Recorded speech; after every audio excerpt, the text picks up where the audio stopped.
Abraham, leave your country and your relatives and your father's home, and go to a land that I will show you, and I will make you a great nation. I will bless you and give you a great name, so that you will be a blessing. Abraham was 75 years old.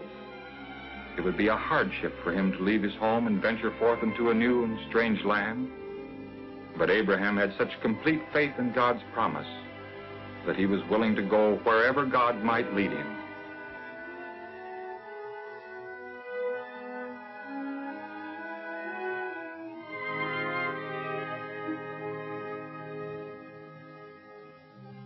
There was much to be done. Food had to be packed, tents taken down, herds and flocks rounded up, servants instructed. For Abraham was a wealthy man. Only one thing he lacked.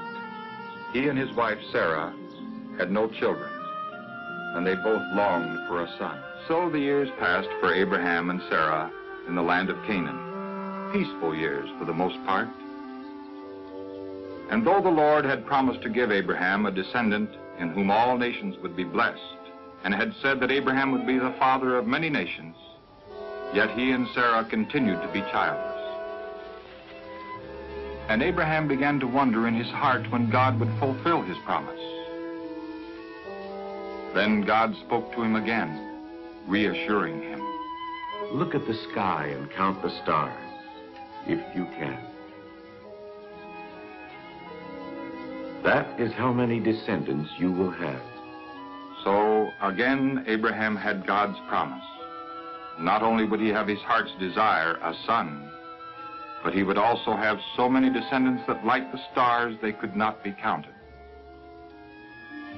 Though the fulfillment of this promise seemed impossible, Abraham believed it, and by his faith he became righteous in God's sight.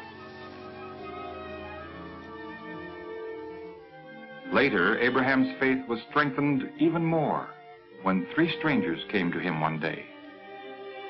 At first, Abraham did not recognize these men as heavenly visitors, but when he saw them, he ran to meet them and welcomed them. If I have found favor with you, do not pass by. But let me send for a little water, then wash your feet, and rest under the tree, while I get some bread that you may refresh yourselves. Do just as you said.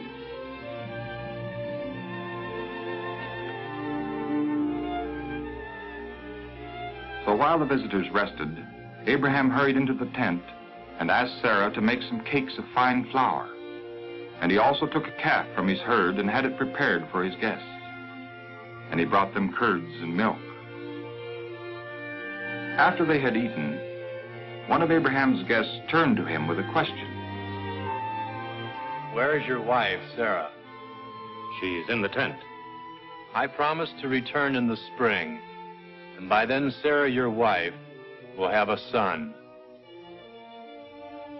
As he heard these words, Abraham realized that this promise was from God, and he was glad to hear again that he would soon have a son. Sarah, who was listening at the entrance of the tent, laughed to herself as she thought how impossible it would be for her to become a mother in her old age.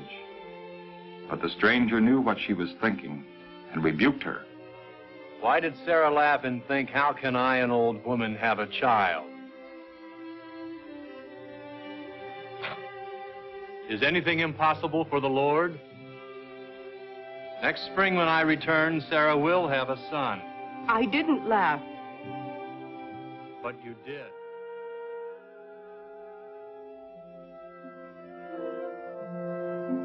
And in the spring, as the Lord had promised, Sarah gave birth to a son, and Abraham named him Isaac.